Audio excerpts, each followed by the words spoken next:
जय श्री सद्गुरुदेवाय नमः। जय श्री गणपति देवाय नमः। ओम नमो भगवते वासुदेवाय नमः। श्रीमद् भागवत महापुराण द्वितीय स्कंद 8वां अध्याय। राजा परीक्षित के विविध प्रश्न।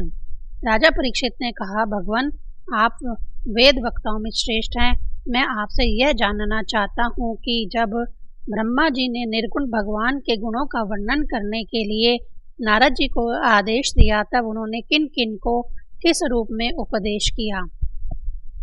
एक तो चैतन्य शक्तियों के आश्रय भगवान की कथाएं ही लोगों का परम मंगल करने वाली हैं।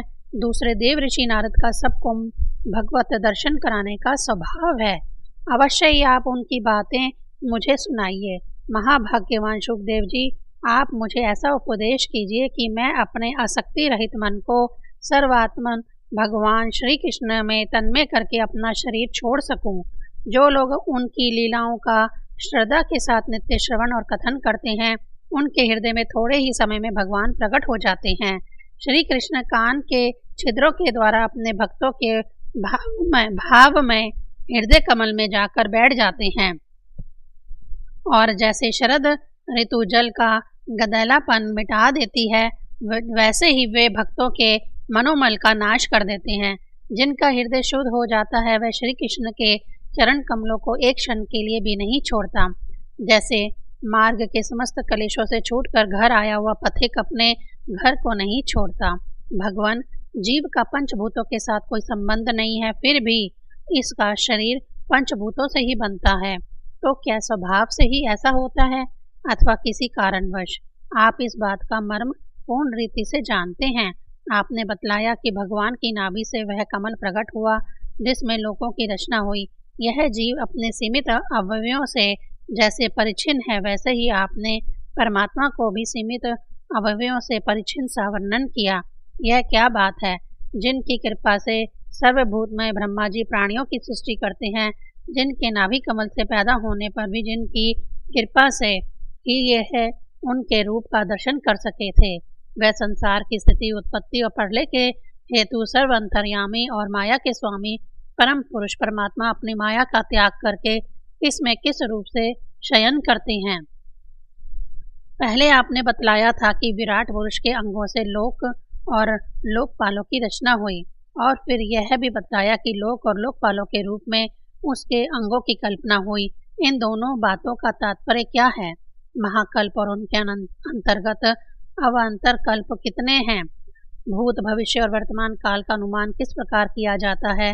क्या स्थूल देह अभिमानी जीवों की आयु भी बधी हुई है? ब्राह्मण श्रेष्ठ काल की सूक्ष्म गति, त्रुटि आदि और स्थूल गति, वर्ष आदि किस प्रकार से जानी जाती है? विविध कर्मों से जीवों की हुई कितनी और कैसे गतियां होती हैं? देव, मनुष्य आदि योनियां सत्व, रजतम इन 3 गुणों के फलस्वरूप ही प्राप्त होती हैं। उनको जानने वाले जीवों में से कौन कौन किस किस योनि को प्राप्त करने के लिए किस किस प्रकार से कौन कौन कर्म स्वीकार करते हैं? पृथ्वी, पाताल, दिशा, आकाश, ग्रह, नक्षत्र, पर्वत, नदी, समुद्र, द्वीप और उनमें रहने वाले जीवों की उत्पत्ति कैसे होती है? ब्रह्मांड का परिमाण भीतर और बाहर दोनों प्रकार से बतलाइए। साथ ही महापुरुषों के चरित्र, वर्णाश्रम के भेद और उनके धर्म का निरूपण कीजिए। युगों के भेद, उनके परिमाण और उनके अलग अलग धर्म तथा भगवान के विभिन्न अवतारों के परम आश्चर्यमय चरित्र भी बतलाइए। मनुष्यों के साधारण और विशेष धर्म कौन कौन से हैं?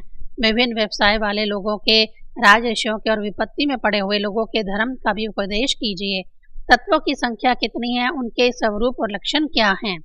भगवान की आराधना की और आध्यात्मिक योग की विधि क्या है? योगेश्वरों को क्या क्या ऐश्वर्य प्राप्त होते हैं तथा अंत में उन्हें कौन सी गति मिलती है? योगियों का लिंग शरीर किस प्रकार भंग होता है? वेद, उपवेद, धर्मशास्त्र, इतिहास और पुराणों का स्वरूप एवं तात्पर्य क्या है? समस्त प्राणियों की उत्पत्ति, स्थिति और प्रलय कैसे होता है? बावली, कुआं खुदवाना आदि स्मार्थ, यज्ञ, याग आदि वैदिक एवं काम्य कर्मों की तथा अर्थ, धर्म, काम के साधनों की विधि क्या है? प्रलय के समय जो जीव प्राकृतिक में लीन रहते हैं, उनकी उत्पत्ति कैसे होती है? पाखंड की उत्पत्ति कैसे होती है? आत्मा के बंधन मोक्ष का स्वरूप क्या है और वह अपने स्वरूप में किस प्रकार स्थित होता है? भगवान तो परम स्वतंत्र हैं, वे अपनी माया से किस प्रकार क्रीड़ा करते हैं और उसे छोड़कर साक्षी के समान उदासीन कैसे हो जाते हैं। भगवान, मैं ये सब आपसे पूछ रहा हूँ, मैं आपकी शरण में हूँ। महामुनि, आप कृपा करके क्रमशः इनका तात्विक निरूपण कीजिए। इस विषय में आप स्वयंभू ब्रह्मा के समान परम प्रमाण हैं। दूसरे लोग तो अपनी पूर्व परंपरा से सुनी सुनाई बातों का ही अनुष्ठान करते हैं। ब्राह्मण, आप मेरी भूख प्यास की चिंता ना करें। मेरे प्राण कुपित ब्राह्मण के शाप के अतिरिक्त और किसी कारण से निकल नहीं सकते, क्योंकि मैं आपके मुखार बिंदु से निकलने वाली भगवान की अमृतमय लीला कथा का पान कर रहा हूँ। सूजी कहते, शौनक आदि ऋषियों, जब राजा परीक्षित ने संतों की सभा में भगवान की लीला कथा सुनाने के लिए इस प्रकार प्रार्थना की, तब श्री शुकदेव जी को बड़ी प्रसन्नता हुई। उन्होंने उन्हें वही वेद तुल्य श्रीमद् भागवत महापुराण सुनाया जो भारे कल्प के आरंभ में स्वयं भगवान जी ने ब्रह्मा को सुनाया था। पांडु वंश शिरोमणि परीक्षित ने उनसे जो जो प्रश्न किए थे वे उन सब का उत्तर क्रमशः देने लगे। 8वां अध्याय संपूर्ण। 9वां अध्याय। ब्रह्मा जी का भागवतम दर्शन और भगवान के द्वारा उन्हें चतुर्श्लोकी भागवत का उपदेश। श्री सुखदेव जी ने कहा, परीक्षित, जैसे स्वप्न में देखे जाने वाले पदार्थों के साथ उसे देखने वाले का कोई संबंध नहीं होता, वैसे ही देह आदि से अतीत अनुभव स्वरूप आत्मा का माया के बिना दृश्य पदार्थों के साथ कोई संबंध नहीं हो सकता। विविध रूप वाली माया के कारण वह विविध रूप वाला प्रतीत होता है, और जब उसके गुणों में रम जाता है तब यह मैं हूँ, यह मेरा है, इस प्रकार मानने लगता है। किंतु जब यह गुणों को शुद्ध करने वाले काल और मोह उत्पन्न करने वाली माया इन दोनों से परे अपने अनंत स्वरूप में मोह रहित होकर रमण करने लगता है, आत्मा राम हो जाता है, तब यह मैं मेरा का भाव छोड़कर पूर्ण उदासीन गुणातीत हो जाता है। ब्रह्मा जी की निष्कपट तपस्या से प्रसन्न होकर भगवान ने उन्हें अपने रूप का दर्शन कराया और आत्म तत्व के ज्ञान के लिए उन्हें परम सत्य परमार्थ वस्तु का उपदेश किया। वही बात मैं तुम्हें सुनाता हूँ। तीनों लोकों के परम गुरु आदिदेव ब्रह्मा जी अपने जन्म स्थान कमल पर बैठकर सृष्टि करने की इच्छा से विचार करने लगे, परंतु जिस ज्ञान दृष्टि से सृष्टि का निर्माण हो सकता था और जो सृष्टि व्यापार के लिए वांछनीय है, वह दृष्टि उन्हें प्राप्त नहीं हुई। एक दिन वह चिंता कर रहे थे कि परले के समुद्र में उन्होंने व्यंजनों के 16वें एवं 21वें अक्षर ता और पा को तप तप तप करो इस प्रकार 2 बार सुना। परीक्षित, महात्मा लोग इस तप को ही त्यागियों का धन मानते हैं। यह सुनकर ब्रह्मा जी ने वक्ता को देखने की इच्छा से चारों ओर देखा, परंतु वहां दूसरा कोई दिखाई ना पड़ा।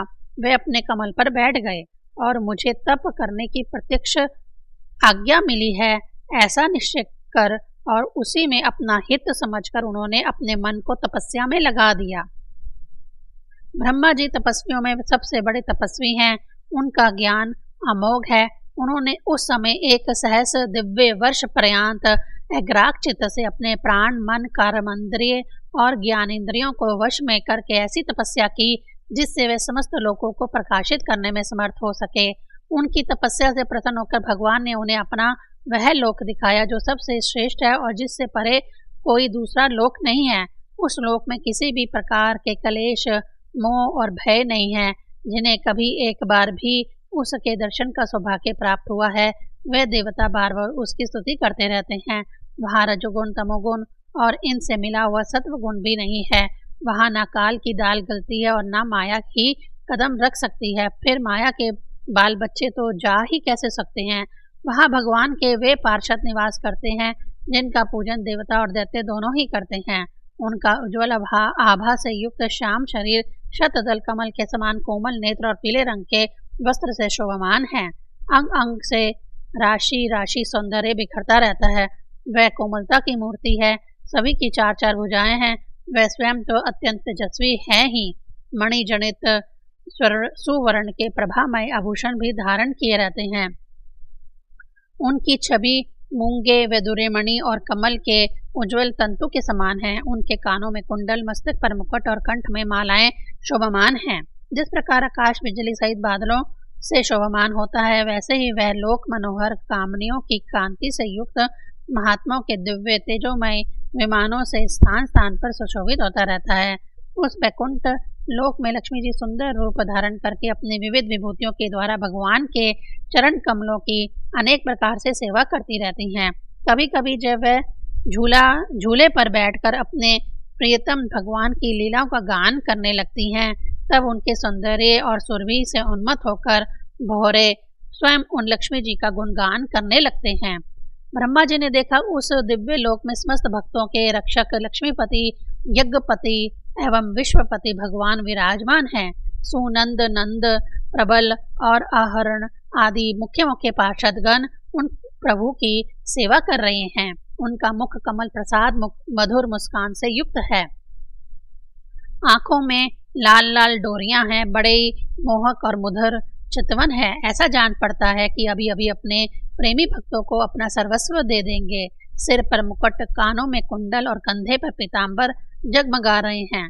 वक्षस्थल पर एक सुनहरी रेखा के रूप में श्री लक्ष्मी जी विराजमान हैं और सुंदर 4 भुजाएं हैं। वे एक सर्वोत्तम और बहुमूल्य आसन पर विराजमान हैं। पुरुष, प्राकृतिक महतत्व, अहंकार, मन, 10 इंद्रियां, शब्द आदि पंच तंत्र मात्राएं और पंचभूत, ये 25 शक्तियां मूर्तिमान होकर उनके चारों ओर खड़ी हैं। समग्र ऐश्वर्य, धर्म, कीर्ति, श्री, ज्ञान और वैराग्य, इन 6 नित्य सिद्ध स्वरूप भूत शक्तियों से वे सर्वदा युक्त रहते हैं। उनके अतिरिक्त और कहीं भी ये नित्य रूप में निवास नहीं करती। वे सर्वेश्वर प्रभु अपने नित्य आनंदमय स्वरूप में ही नित्य निरंतर निमग्न रहते हैं। उनका दर्शन करते ही ब्रह्मा जी का हृदय आनंद के उद्रेक से लबालब भर गया। शरीर पुलकित हो उठा, नेत्रों में प्रेम अश्रु छलक आए। ब्रह्मा जी ने भगवान के उन चरण कमलों में जो परमहंसों के निवृत्ति मार्ग से प्राप्त हो सकते हैं, सिर झुकाकर प्रणाम किया। ब्रह्मा जी के प्यारे भगवान अपने प्रिय ब्रह्मा को प्रेम और दर्शन के आनंद में निमग्न, शरणागत तथा प्रजा सृष्टि के लिए आदेश देने के योग्य देखकर बहुत प्रसन्न हुए। उन्होंने ब्रह्मा जी से हाथ मिलाया तथा मंद मुस्कान से अलंकृत वाणी में कहा। श्री भगवान ने कहा, ब्रह्मा जी, तुम्हारे हृदय में तो समस्त वेदों का ज्ञान विद्यमान है। तुमने सृष्टि रचना की इच्छा से चिरकाल तक तपस्या करके मुझे भली भांति संतुष्ट कर दिया है। मन में कपट रखकर योग साधन करने वाले मुझे कभी प्रसन्न नहीं कर सकते। तुम्हारा कल्याण हो, तुम्हारी जो अभिलाषा हो वही वर मुझसे मांग लो, क्योंकि मैं मुंह मांगी वस्तु देने में समर्थ हूँ। ब्रह्मा जी, जीव के समस्त कल्याणकारी साधनों का विश्राम पर्यावसन मेरे दर्शन में ही है। तुमने मुझे देखे बिना ही उस सूने जल में मेरी वाणी सुनकर इतनी घोर तपस्या की है। इसी से मेरी इच्छा से तुम्हें मेरे लोक का दर्शन हुआ है। तुम उस समय सृष्टि रचना का कर्म करने में कर्तव्य मूढ़ हो रहे थे। इसी से मैंने तुम्हें तपस्या करने की आज्ञा दी थी, क्योंकि निष्पाप तपस्या मेरा हृदय है और मैं स्वयं तपस्या का आत्मा हूँ। मैं तपस्या से ही संसार की सृष्टि करता हूँ, तपस्या से ही इसका धारण पोषण करता हूँ और फिर तपस्या से ही इसे अपने में लीन कर लेता हूँ। तपस्या मेरी एक दुर्लभ शक्ति है। ब्रह्मा जी ने कहा, भगवान, आप समस्त प्राणियों के अंतःकरण में साक्षी रूप से विराजमान रहते हैं। आप प्रतिहत ज्ञान से यह जानते ही हैं कि मैं क्या करना चाहता हूँ। नाथ, आप कृपा करके मुझे याचक की यह मांग पूरी कीजिए कि मैं रूप रहित आपके सगुण और निर्गुण दोनों ही रूपों को जान सकूं। आप माया के स्वामी हैं। आपका संकल्प कभी व्यर्थ नहीं होता। जैसे मकड़ी अपने मुंह से जाला निकालकर उसमें क्रीड़ा करती है और फिर उसे अपने में लीन कर लेती है, वैसे ही आप अपनी माया का आश्रय लेकर इस विविध शक्ति संपन्न जगत की उत्पत्ति, पालन और संहार करने के लिए अपने आप को ही अनेक रूपों में बना देते हैं और क्रीड़ा करते हैं। इस प्रकार आप कैसे करते हैं, इस मर्म को मैं जान सकूं, ऐसा ज्ञान आप मुझे दीजिए। आप मुझ पर ऐसी कृपा कीजिए कि मैं सजग रहकर सावधानी से आपकी आज्ञा का पालन कर सकूं और सृष्टि की रचना करते समय भी कर्तापन आदि के अभिमान से बंध ना जाऊं। प्रभु, आपने एक मित्र के समान हाथ पकड़कर मुझे अपना मित्र स्वीकार किया है, अतः मैं आपकी इस सेवा सृष्टि रचना में लगूं। और सावधानी से पूर्व सृष्टि के गुण कर्म अनुसार जीवों का विभाजन करने लगूं, तब कहीं अपने को जन्म कर्म से स्वतंत्र मानकर प्रबल अभिमान ना कर बैठूं। श्री भगवान ने कहा, अनुभव, प्रेमा भक्ति और साधनों से युक्त अत्यंत गोपनीय अपने स्वरूप का ज्ञान मैं तुम्हें कहता हूँ, तुम उसे ग्रहण करो।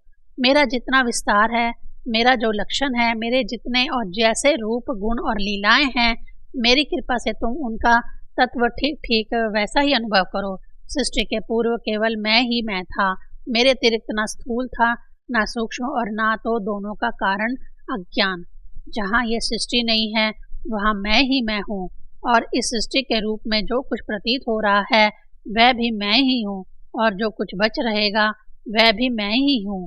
वास्तव में न होने पर भी जो कुछ अनिर्वचनीय वस्तु मेरे अतिरिक्त मुझ परमात्मा में दो चंद्रमाओं की तरह मिथ्या ही प्रतीत हो रही है, अथवा विद्यमान होने पर भी आकाश मंडल के नक्षत्रों में राहु की भांति जो मेरी प्रतीति नहीं होती, इसे मेरी माया समझना चाहिए। जैसे प्राणियों के पंचभूत रचित छोटे बड़े शरीरों में आकाश आदि पंचभूत उन शरीरों के कार्य रूप से निर्मित होने के कारण प्रवेश करते भी हैं, और पहले से ही उन स्थानों और रूपों में कारण रूप से विद्यमान रहने के कारण प्रवेश नहीं भी करते, वैसे ही उन प्राणियों के शरीर की दृष्टि से मैं उनमें आत्मा के रूप में प्रवेश किए हुए हूँ, और आत्मा दृष्टि से अपने अतिरिक्त और कोई वस्तु ना होने के कारण उनमें प्रविष्ट नहीं भी हूँ। यह ब्रह्म नहीं, यह ब्रह्म नहीं, इस प्रकार निषेध की पद्धति से, और यह ब्रह्म है, यह ब्रह्म है, यह इस अन्वय की पद्धति से यही सिद्ध होता है कि सर्वातीत और सर्व स्वरूप भगवान ही सर्वदा और सर्वत्र स्थित हैं। वही वास्तविकता तत्व है जो आत्मा और परमात्मा का तत्व जानना चाहते हैं। उन्हें केवल इतना ही जानने की आवश्यकता है। ब्रह्मा जी, तुम अविचल समाधि के द्वारा मेरे इस सिद्धांत में पूर्ण निष्ठा कर लो, इससे तुम्हें कल्प कल्प में विविध प्रकार की सृष्टि रचना करते रहने पर भी कभी मोह नहीं होगा। श्री सुखदेव जी कहते हैं, लोक पितामह ब्रह्मा जी को इस प्रकार उपदेश देकर आजन्मा भगवान ने उनके देखते ही देखते अपने उस रूप को छिपा लिया। जब सर्वभूत स्वरूप ब्रह्मा जी ने देखा कि भगवान ने अपने इंद्रिय गोचर स्वरूप को हमारे नेत्रों के सामने से हटा लिया है, तब उन्होंने अंजलि बांधकर उन्हें प्रणाम किया और पहले कल्प में जैसे सृष्टि थी उसी रूप में इस विश्व की रचना की। एक बार धर्मपति प्रजापति ब्रह्मा जी ने सारी जनता का कल्याण हो अपने इस स्वार्थ की पूर्ति के लिए विविध पूर्वक यम नियमों को धारण किया। उस समय उनके पुत्रों में सबसे अधिक प्रिय परम भक्त देव ऋषि नारद जी ने मायापति भगवान की माया का तत्व जानने की इच्छा से बड़े संयम, विनय और सौम्यता से अनुगत होकर उनकी सेवा की, और उन्होंने सेवा से ब्रह्मा जी को बहुत ही संतुष्ट कर लिया। परीक्षित, जब देव ऋषि नारद ने देखा कि मेरे लोक पिताजी मुझ पर प्रसन्न हैं, तब उन्होंने उनसे यही प्रश्न किया जो तुम मुझसे कह रहे हो। उनके प्रश्न से ब्रह्मा जी और भी प्रसन्न हुए। फिर उन्होंने यह 10 लक्षण वाला भागवत पुराण अपने पुत्र नारद को सुनाया, जिसका स्वयं भगवान ने उन्हें उपदेश किया था। परीक्षित, जिस समय मेरे परम तेजस्वी पिता सरस्वती के तट पर बैठकर परमात्मा के ध्यान में मग्न थे, उस समय देव ऋषि नारद ने वही भागवत उन्हें सुनाया। तुमने मुझसे जो यह प्रश्न किया है कि विराट पुरुष से इस जगत की उत्पत्ति कैसे हुई, तथा दूसरे भी जो बहुत से प्रश्न किए हैं, उन सब का उत्तर मैं उसी भागवत पुराण के रूप में देता हूँ।